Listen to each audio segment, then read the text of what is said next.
지난 몇 달 동안 우리가 회복이라는 주제를 가지고 함께 말씀을 나누어 왔습니다. 저는 오늘 우리의 시대에 가장 흔한 아픔 가운데 하나인 거절당함의 아픔을 우리가 경험하였을 때, 또 그것이 우리 안에 상처로 남아서 우리의 삶이 힘들어졌을 때 어떻게 회복해야 될지에 대한 말씀을, 오늘 이 히브리서의 말씀을 중심으로 같이 좀 나누려고 합니다. 참 많은 성도들이 거절함이라는 것이 어떤 것인지 알고 있죠. 내가 청소년 시절에 자라나면서 내가 꿈이 있었는데 부모님이 안 된다라고 막아서 지금은 다른 일들을 하는 분들도 계시고요. 회사에서 기한을 하나 올렸는데 우리 상관이 서류를 막 집어 던지면서 이딴 거를 기한이라고 올렸냐고 거절당하는 그 아픔들, 서러움들, 자존심 상하는 일들. 그러면 우리는 그 아픔이 우리 안에 쌓이게 됩니다. 시집을 갔는데 너는 우리 집안이랑 급이 안 맞는다는 이야기를 듣게 되면 거절당하는 아픔들이 있죠. 이 시대는 그런 일들이 너무나도 많이 있는 것 같아요. 자, 그렇다면 그러한 아픔을 우리가 경험을 하게 되었을 때 과연 우리는 어떻게 살아야 되는가? 오늘 같이 말씀을 통해서 위로받고 또 무슨 일을 해야 할지를 같이 배울 수 있기를 바랍니다. 오늘 말씀을 잘 이해하기 위해서는 히브리서 11장부터 좀 거슬러 올라가서 이야기를 먼저 볼 필요가 있습니다. 히브리서 11장은 소위 믿음장이라 그래서 믿음의 선배들에 대한 이야기가 쭉 나오고 또 믿음이란 이런 것이다 라는 말씀도 나오죠. 그래서 우리가 교회 몇 년만 다니면은 어디에선가 누군가에게서 꼭 듣게 되는 성경 구절이 있는데 바로 그게 히브리서 11장 1절이에요. 한번 들어보시죠. 믿음은 바라는 것들의 실상이요 보이지 않는 것들의 증거다. 이 말씀 어디선가 들어봤죠. 그리고 이 말씀과 함께 이제 이어지는 이야기는 믿음으로 이 세상을 이겨내었던 수많은 믿음의 선배들의 이야기입니다. 제가 여러분에게 이런 걸 한번 여쭤보고 싶어요. 여러분은 어느 나라에서 사는 것이 좋으시겠습니까? 예전에 외국에 나갔다 오신 분들, 예전에는 그 한국보다 나는 미국에서 살고 싶다 그런 분들이 굉장히 많이 있었고요. 요즘은 뭐 뉴질랜드 같은데 살고 싶어 하시는 분들이 있죠. 여러분 한국에서 살고 싶으세요? 아니면 외국에서 살고 싶으세요? 한국. 전부 다는 아니지만 아마 한국에서 살고 싶은 분들이 많이 있을 것 같아요. 근데 제가 미국에서 살면서 많은 유학생 부부들을 만났는데 그 유학생 부부 간에 이것이 크게 문제가 되어서 싸운 사람들이 얼마나 많이 있는지를 제가 보았습니다. 부부가 같이 유학을 와서 이제 같이 공부를 했는데 드디어 이제 박사과정 공부할 때가 돼서 다들 이제 학교마다 지원을 했죠. 근데 남편은 미국 서부에 있는 대학교에서 합격 통지가 왔고 부인은 미국 동부에 있는 학교에서 합격 통지가 온 거예요. 그럼 둘 중에 한 사람은 그만둬야 되는데 과연 누구를 따라갈 것인가? 이것 때문에 다투는 사람들을 봤습니다. 또 청운의 꿈을 품고 미국까지 유학을 왔는데 유학생활이 너무 힘든 거예요. 영어도 너무 힘들고 공부하기도 힘들고 또 친구들도 별로 없고 외롭고 그래도 꿈이 있으니까 남편은 내가 끝까지 여기서 공부를 해야 되겠다라고 이야기하지만 아내는 한국으로 돌아가고 싶다고, 엄마 보고 싶다고 밤마다 울기도 하고 그러면서 참 어려운 시간을 보내는 겁니다. 그러나 여러분, 믿음을 가진 사람은요 자기가 살고 싶은 데서 사는 것이 아니라 주님께서 보내시는 곳에서 사는 줄로 믿습니다. 그래서 히브리서 11장에 나오는 믿음의 사람들은요 다 그런 사람들이었어요. 그 사람들이 세상 어디에 갖다 놓아도 그곳에서 믿음을 지켜가는 거예요. 아브라함은 갈대아 우르에서 하란으로, 거기에서 가나안으로, 이집트로, 다시 가나안으로 올라가는 수많은 삶의 자리들을 바꿨지만 그 하나님을 믿는 믿음을 끝까지 지켜냈던 사람입니다. 다니엘을 보세요. 이 사람은 바벨론으로 포로로 잡혀가 있었지만 바벨론은 이 사람의 신앙을 변화시키지 못했어요. 그 사람은 끝끝내 하나님을 붙들며 목숨까지 걸고 믿음을 지켜낸 사람이었죠. 에스더를 보세요. 페르시아에서 살았지만 페르시아에 굴복하지 아니하고 그 권세에 굴복하지 아니하고 하나님의 백성으로서의 믿음을 끝까지 지켜내었습니다. 그래서 히브리서 11장 38절에 보면은 이런 말씀이 나오는 거예요. 우리 목소리 앞에서 한번 같이 읽어보겠습니다. 시작. 이런 사람은 세상이 감당하지 못하느니라. 아멘. 수많은 사람들이 이 세상을 감당하지 못하겠다라고 말하는데, 우리 믿는 사람들은 세상이 우리를 보면서 내가 감당하지 못할 사람들이라고 이야기가 나오는 그런 저와 여러분 될 수 있기를 주의 이름으로 축원합니다. 이 말씀을 보면서 제가 그런 기도를 하게 돼요. 하나님, 우리 한사람교회 성도들은 어느 동네에 가서 살든, 어느 직장에 가서 일을 하든, 어느 학교에서 공부를 하든, 어떤 집으로 시집가고 장가를 가든 믿음을 지켜내는 성도들이 되게 하여 주옵소서. 세상 어디다가 떠나도 믿음을 잘 지키며 신실하게 예배를 잘 드리는 저와 여러분 되기를 주의 이름으로 축복합니다. 그런데 이 히브리서에 그렇게 고난 가운데도 믿음을 지켜냈던 신앙의 선배들의 이야기를 그렇게 많이 기록해 놓았던 이유가 뭘까요? 그것은 믿음을 가졌음에도 불구하고 이 세상의 고난 가운데서 흔들리던 성도들이 있었기 때문입니다. 고난 가운데서 믿음이 흔들리고, 믿음이 흔들리니까 삶이 흔들렸던 그 사람들을 바라보면서 이 히브리서를 보낸 거예요. 그러지 말라고.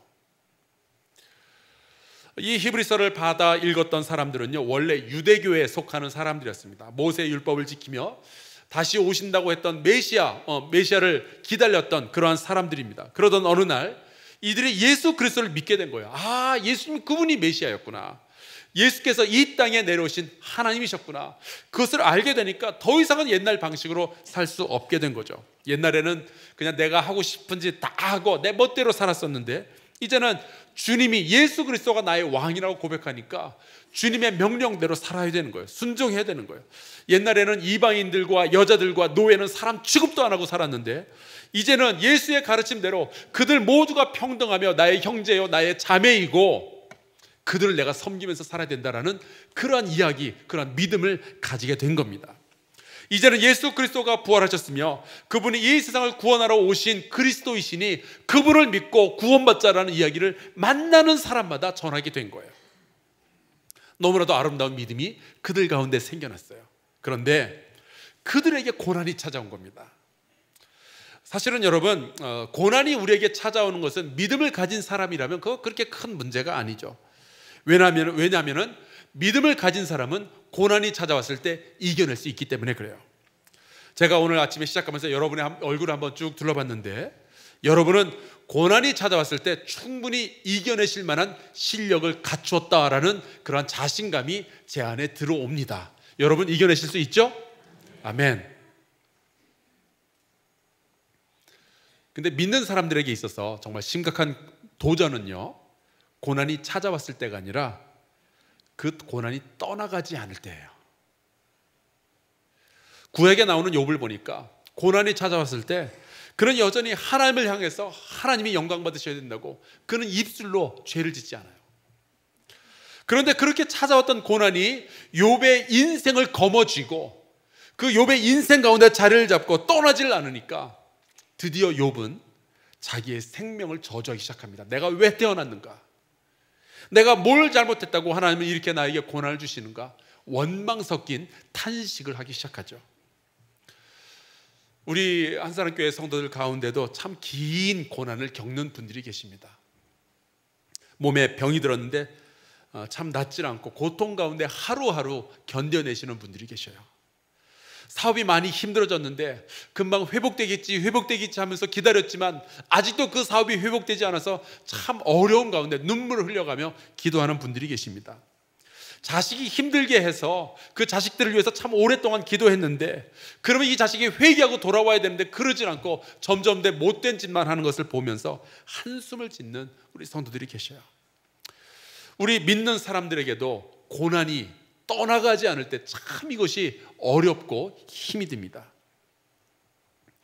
이 예수님을 구세주로 영접한 이 유대인 기독교인들에게도 고난이 찾아왔는데 그것이 성도들의 마음을 흔들기 시작했어요.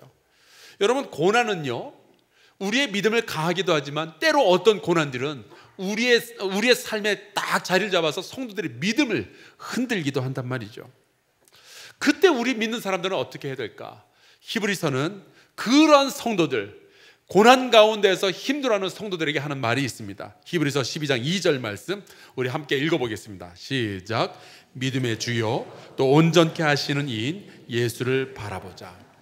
고난 속에 있는 성도들은요, 고난이 힘드니까 아침에 일어나자마자 고난 생각을 하면서 한숨을 푹 쉬고 하루를 시작을 하는 거예요. 어떡하지? 오늘은 어떻게 견뎌내지?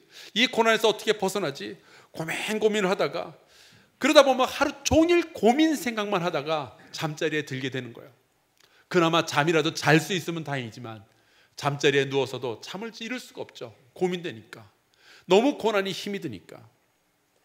그러나 믿음의 사람이라면 고난의 바다에 침몰하는 것이 아니라 소망 되신 예수 그리스도를 바라봐야 한다라는 것이 히브리서의 가르침입니다. 고난만 바라보면 고난만 보일 수밖에 없어요. 그러나 예수 그리스도를 바라보는 이들에게는 소망이 보이게 될 줄로 믿습니다. 히브리서는 우리에게 이렇게 말해요. 히브리서 12장 3절, 너희가 피곤하여 낙심하지 않기 위해서. 왜요? 고난 때문에 너무 피곤하고 낙심하니까. 낙심하지 않기 위해서 죄인들이 이같이 자기에게 거역한 일을 참으신 일을 생각하라. 너희가 지금 많이 힘들지? 그러나 너희를 구원하기 위해서 너희 같은 거역한 자를 오랫동안 참으셨던 예수 그리스도를 생각해야 되지 않느냐 하는 거예요. 너희를 구원하기 위해서 십자가에 못 박히는 고생까지 당하신 그분이 있는데, 그분을 생각한다면 너희가 지금 고난을 받고 있다고 좌절하거나, 너희가 지금 고난을 받고 있다고 두려워하거나 무서워하거나, 너희가 지금 고난을 받고 있다고 믿음을 포기해서는 안 되는 거 아니냐. 히브리서는 그렇게 이야기하고 있는 겁니다. 그래서 히브리서 10장 39절에 보면 아주 소중한 말씀이 하나 나와 있는데 제가 읽을게요. 우리는 뒤로 물러가 멸망할 자가 아니요, 고난 때문에 우리가 뒤로 물러가서 멸망할 자가 아니요, 오직 영혼을 구원함에 이르는 믿음을 가진 자니라. 예, 우리는 믿음을 가졌음에도 불구하고 고난을 경험해요. 하지만 그게 다가 아니죠. 우리는 구원에 이르는 믿음을 가진 거룩한 백성임을 믿습니다. 우리 양옆으로 서로 좀 이야기를 해줬으면 좋겠어요. 성도님은 구원에 이르는 믿음을 가지신 분입니다.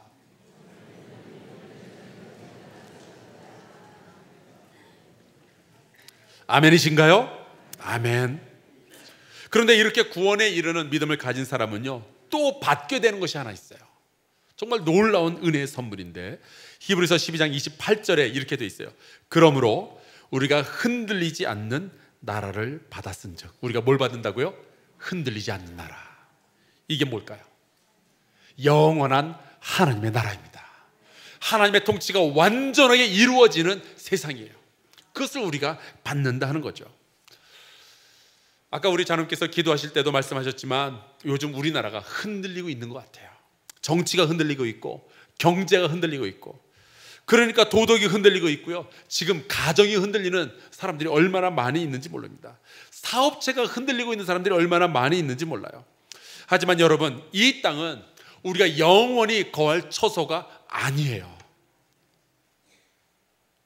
이 땅은 안개와 같이 사라지게 될 거고, 우리 구원받는 성도들은 영원히 하나님의 나라에 거하게 될 줄로 믿습니다. 그러니 여러분, 우리가 무서워할 이유가 없는 거예요. 때로 고난이 닥쳐온다 할지라도 주님께서 우리에게 이 놀라운 은혜를 베풀어 주셨잖아요.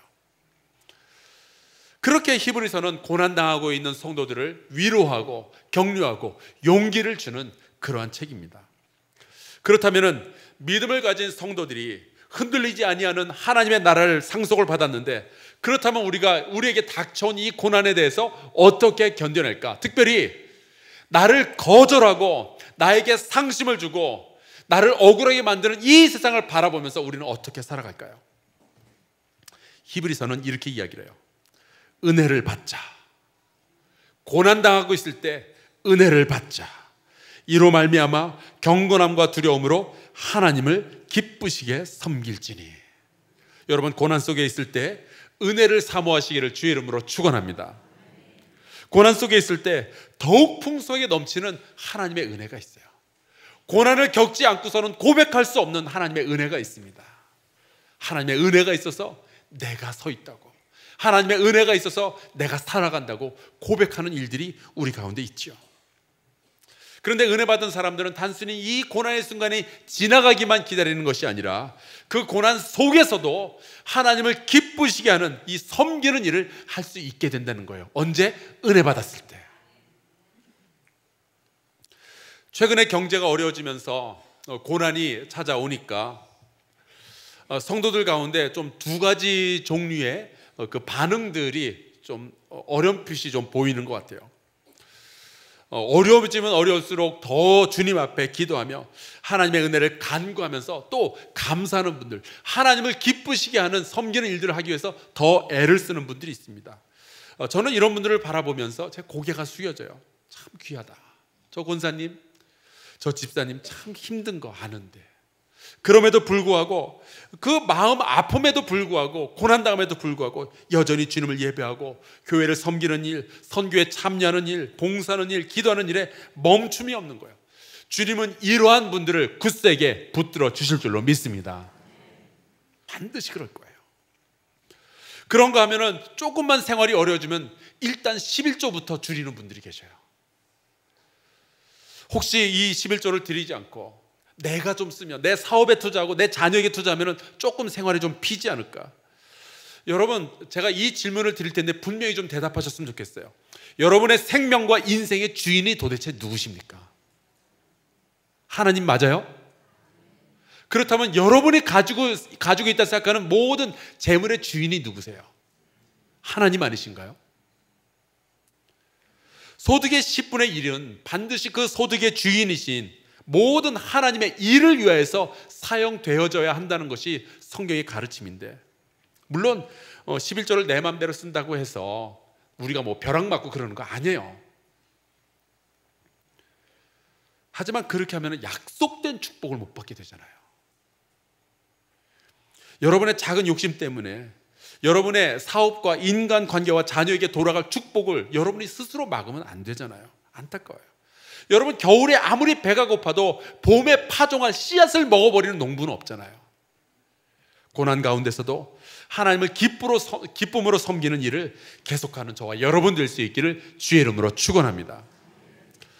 히브리서는 이 고난 가운데 있는 성도들이 해야 할 일들을 몇 가지 말해주는데, 그것이 오늘 우리가 함께 읽었던 구절이에요. 13장 1절에서 4절까지에 보면 몇 가지가 나오는데, 첫째, 형제 사랑하기를 계속하라.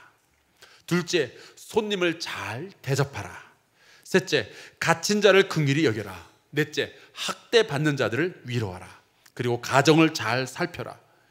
그러니까 고난 가운데 있다 해서 아이고 나는 힘드니까, 나는 슬프니까 그러면서 앉아있지 말고 여전히 섬기는 일을 계속해야 된다는 거예요.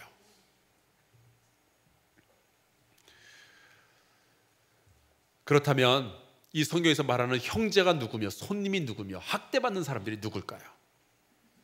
놀랍게도 이 유대인 크리스천들을 거절했던 사람들이에요. 너희는 예수 믿으니까 우리 집에서 나가다오. 호적을 파내려 했던 사람들.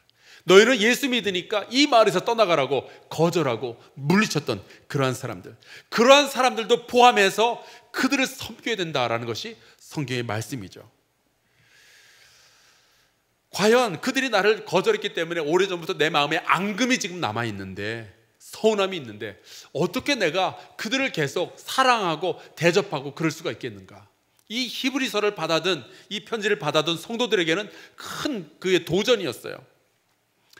여러분, 아이들이 태어나서 말을 배울 때 여러분의 아이들이 가장 먼저 말을 할 수 있었던 단어가 뭔가요? 엄마. 제 아이들이 둘이 있는데 둘 다 그랬어요. 엄마부터 말하더라고요. 아빠가 그 다음이었어요. 제가 죽을 때까지 이거 잊어버리지 않을 거예요. 내가 그렇게 잘해줬는데. 근데 여러분, 아이들이 엄마 먼저 배우고 아빠 먼저 배우고 그건 아는데, 세 번째로 배우는 단어가 뭔지 아세요? 많은 아이들이 안 돼를 배워요. 왜 배울까요? 부모들이 많이 말했거든요. 아이들이 뜨거운 거에 손댈라 그리고, 아이들이 날카로운 거 붙잡으려 그리고, 엉뚱한 거 바닥에 떨어져 있는 거 입에다 집어넣으려고 그러고. 그러니까 안 돼. 거절을 참 많이 당하면서 부모로부터 벌써 그들은 인생의 쓴맛을 배우기 시작하는 거예요. 그럴 수 있죠. 하지만 그런 거절을 통해서 이 거절이 조금씩 조금씩 커져가고 부모로부터, 형제로부터, 선생님과 친구들로부터, 사회 여러 사람들로부터 이런 거절당함이 이제는 나중에 사람을 사귀다가 거절을 당한다든지 아니면 내가 내놓은 아이디어가 거절을 당한다든지 그러면서 이것들이 상처가 되기 시작하는 거예요. 이 히브리서를 받아들었던 유대인들은 내가 예수 믿는다는 것 때문에 거절당한 사람들이었어요. 가족으로부터. 그런데 그 나를 거절했던 그들을 사랑하라고요? 대접하라고요? 돌보라고요? 위로하라고요? 어렵죠.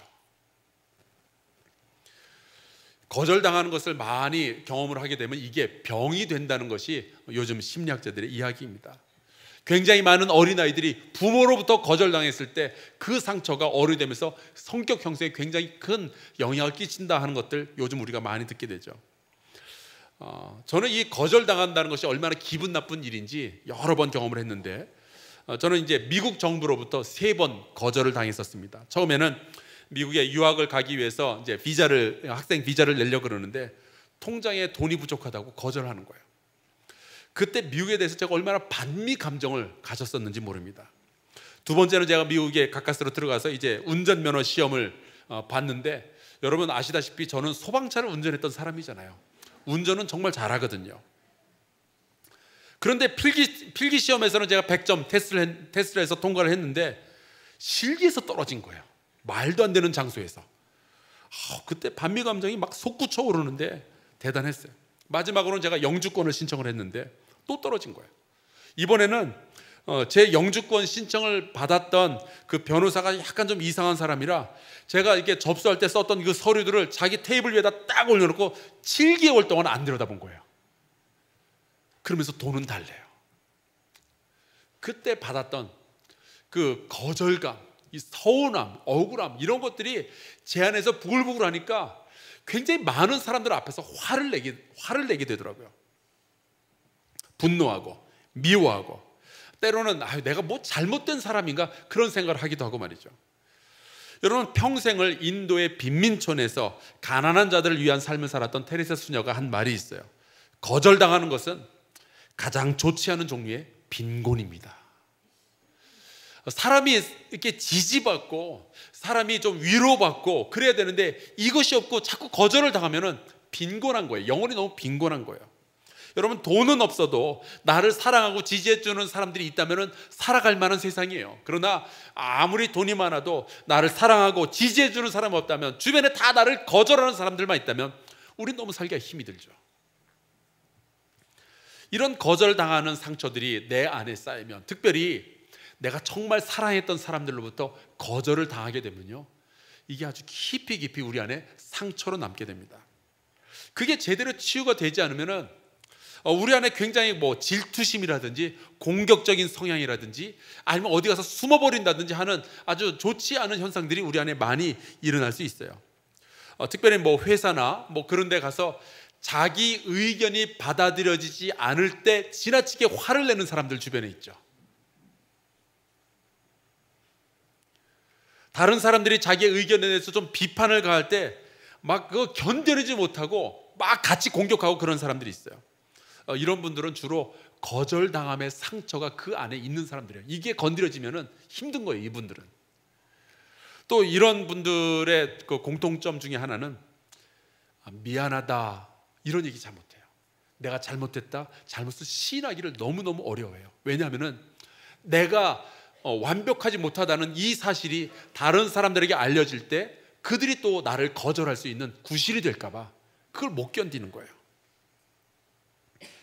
아니 사람이 살다 보면 좀 틀릴 수 있잖아요. 실수할 수 있잖아요. 사람이 어떻게 항상 옳을 수가 있겠어요? 여러분 여기 담임 목사가 이렇게 서 있는데 여러분 담임 목사는 항상 옳은 일만 할까요? 장로님, 담임 목사는 항상 옳은 결정만 내립니까? 머뭇 해주셔서 감사드립니다. 근데 아닌 거 아시잖아요. 그렇다면 실수했을 때 틀렸으니까 고치면 될 거 아니에요. 미안하다고, 죄송하다고, 제가 실수했다고 인정하고 그 다음 단계로 넘어가면 되는데 이 거절의 상처를 많이 입었던 사람은 이거를 못하는 거예요. 그래서 우리가 이 부분에 대해서 좀 치유를 받아야 되는데, 여러분이 좀 거절당했다고 해서, 여러분의 아이디어나 여러분의 존재나 이런 것들이 좀 거절당했다고 해서 여러분의 가치가 사라지지 않는다는 사실 꼭 기억하시기를 주의 이름으로 축복합니다. 여러분, 예수님을 한번 보세요.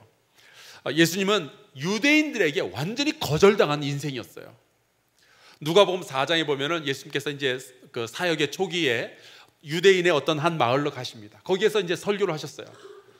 그런데 딱 설교 한 편을 했는데, 여러분, 예수님께서 설교하셨으니 얼마나 은혜스럽겠어요. 여러분, 이 자리에 예수님하고 저하고 둘이서 이 강단에 나왔다면 누구 설교를 들으시겠어요? 상처가 되지만 그게 맞아요. 저도 예수님 설교 듣고 싶어요. 그런데 그 설교를 했을 때 동네 사람들이 은혜 받았는가? 아니요. 그러면 그들이 그 설교 듣고서 그냥 집으로 갔는가? 아니요. 성경 말씀에 보니까 이들은 예수님의 설교를 듣고 화가 나가지고 예수님을 붙잡아서 동네 어귀에 있는 낭떠러지로 끌고 가요. 거기서 예수님을 밀쳐서 떨어뜨려 죽이려고 했어요.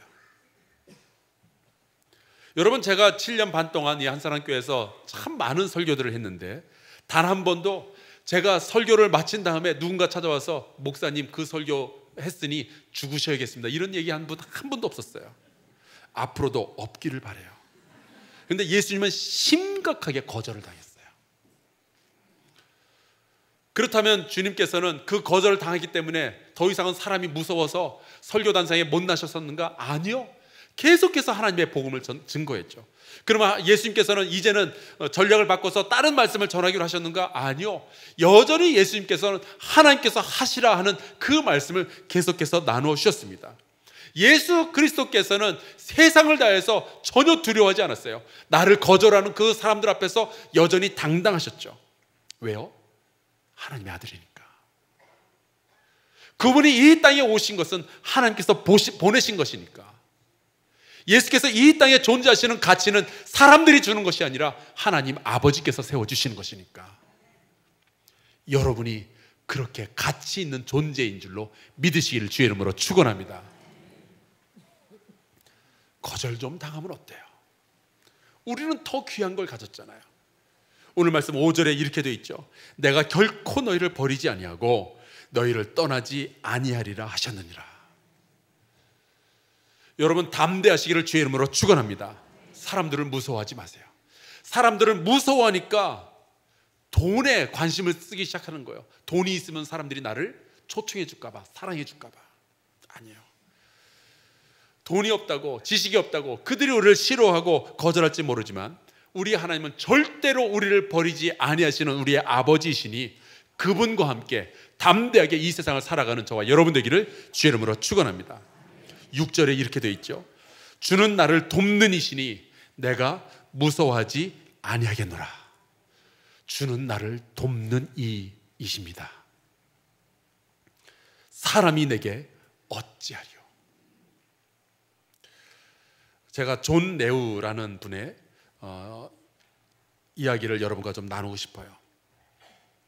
이번에 여름에 미얀마에 가서 만났던 사람인데, 이분은 그 미얀마에서도 좀 특이하게 대학에서 공부를 한 사람입니다. 그리고 미얀마 군대의 장교였어요. 버마족이에요. 그러니까 대학을 나온 군대 장교라면은 미얀마처럼 이 군부가 이렇게 정권을 이렇게 많이 차지하고 있는 이런 나라에서는 앞으로 이제 장래가 촉망되는 인텔리인 거예요. 그런데 이 사람이 예수를 믿고 모든 거 다 버리고 복음 전도자가 되기로 결정을 합니다. 그렇게 살아가는 형제였어요. 이 형제와 이번에 여름에 만나서 같이 얘기를 나눴는데, 이 형제가 저한테 그렇게 자기를 이런 식으로 소개를 했어요. 저는 11살짜리 딸이 있는 총각입니다.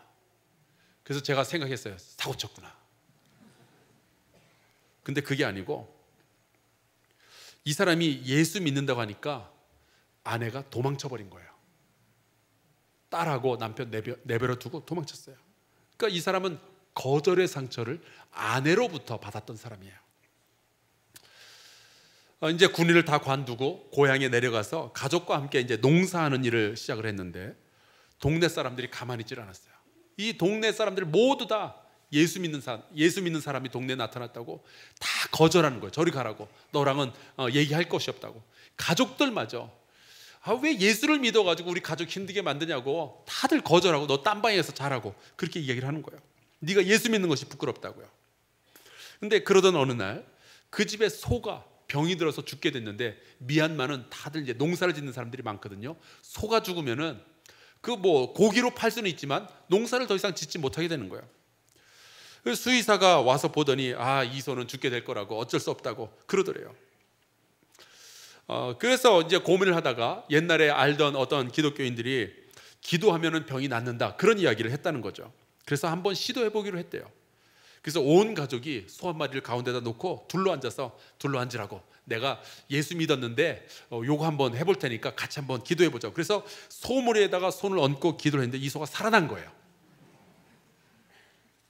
그 일이 이제 소문이 슥 퍼지면서 어쩐 일인지 자기는 사람을 위해서는 기도를 못 해주는데 동물을 위해서 기도해주는 일들이 자꾸만 일어난다는 거예요. 한 번은 동네에 있는 개가 이제 새끼를 낳는데 너무 힘들어하길래 개를 위해서 손을 얹어서 기도를 해줬더니 개가 힘을 내어서 새끼를 쫙 낳았대요. 또 한 번은 아는 사람이 말을 한 마리 가지고 있었는데 이제 죽게 되니까 이 사람이 슬쩍 부탁을 한 거예요. 니네 소도 살아났다는데 우리 말 위해서 한번 기도해 줄 수 있겠느냐. 그래서 그 말에게 손을 얹고 기도해 주었더니 어떻게 됐을까요? 그 말이 지금까지 건강히 잘 살아있다는 거예요. 근데 그 마을에서 자기가 예수 믿는다고 핍박하던 사람들이 있었답니다. 자기가 군인이었을 때는 잘 나갈 것 같아가지고 아무 짓도 못하더니 군인을 그만두고 이제 복음을 전하러 마을로 들어오니까 돌과 주먹으로 처음에 왔을 때 자기들을 때렸대요. 그때 이빨 하나를 잃어버렸다면서 이렇게 보여주는데 진짜 빠졌더라고요. 그런데도 그들을 이렇게 기도해주고 믿음으로 섬기고 그들의 짐승들을 위해서 기도해 주었더니 올해예요. 올해 그 마을에서만 10명이 세례를 받게 된 거예요. 나를 아프게 하고 나를 거절했던 그 사람들을 여전히 믿음을 가지고 섬기고 사랑하고 대접하고 돌봐줬더니 기적이 일어난 거예요. 제가 그 사람의 이야기를 들으면서 생각이 났어요. 믿음을 가진 자가 고난 가운데서 이렇게 살아가는 거구나. 나를 거절했던 사람들을 만났을 때도 이런 식으로 상대를 하는 거구나. 우리의 본능은 그러죠. 나를 거절한 사람을 만나면 나도 네 걸 안 보고 살겠다. 나도 안 보면 그만이지, 관계를 끊자. 아니에요, 여러분. 고난 가운데 있을 때 나에게 고난을 줬던 사람이라 할지라도 믿는 자는 그들을 사랑하고 대접하고 돌봐주고 위로하는 일을 계속함으로 하나님을 기쁘시게 하는 인생을 살아가는 거예요. 그때 우리의 인생 가운데는 놀라운 기적들이 일어나게 되는 거죠. 어떻게 이게 가능할까? 그때 이 존 레우 형제가 저한테 한 말이 있어요. 주님께서 도우시니까 무섭지 않았습니다. 그리고 이 말을 했어요. 사람이 내게 뭘 어쩌겠어요. 여러분 무서워하지 아니하고 이 세상을 이겨나가는 저와 여러분 될 수 있기를 주의 이름으로 축원합니다.